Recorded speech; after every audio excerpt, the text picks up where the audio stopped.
హే everyone, egg biryani అయితే చూపిస్తాను. చాలా టేస్టీగా ఉంటుంది. డెఫినెట్గా ట్రై చేయండి. చాలా సింపుల్గా కూడా రెడీ చేసుకోవచ్చు. గుడ్లు ఒలిచేసుకొని ఉడకపెట్టుకుని ఘాట్లు పెట్టుకున్న స్టవ్ ఆన్ చేసి ప్యాన్ పెట్టి ఆయిల్ వేసుకుని గుడ్లు వేసుకుని కొంచెం పసుపు వేసుకుని వేగనివ్వాలి. బిర్యానీ స్పైసెస్ ఇవన్నీ మనకు కావాల్సిన ఇంగ్రీడియంట్స్: ఉల్లిపాయలు, పచ్చిమిర్చి, అల్లం వెల్లుల్లి పేస్టు, పెరుగు, tomato paste, spices, fried onions, ఇవన్నీ మనకు కావాల్సిన ఇంగ్రీడియంట్స్.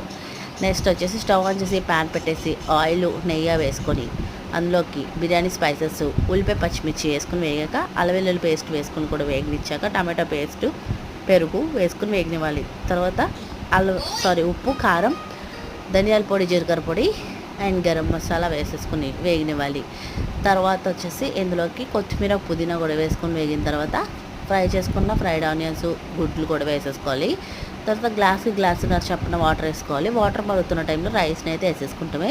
నేను నార్మల్ రైస్తోనే చేసుకుంటున్నాను. మీరు కావాలంటే బాస్మతి రైస్తో కూడా చేసుకోవచ్చు. సో మధ్యలో ఒక్కసారి కలుపుకోవాలి. కలిపేసుకొని మగ్గనిస్తే ఎంతో టేస్టీగా ఎగ్ బిర్యానీ అయితే రెడీ అయిపోతుంది.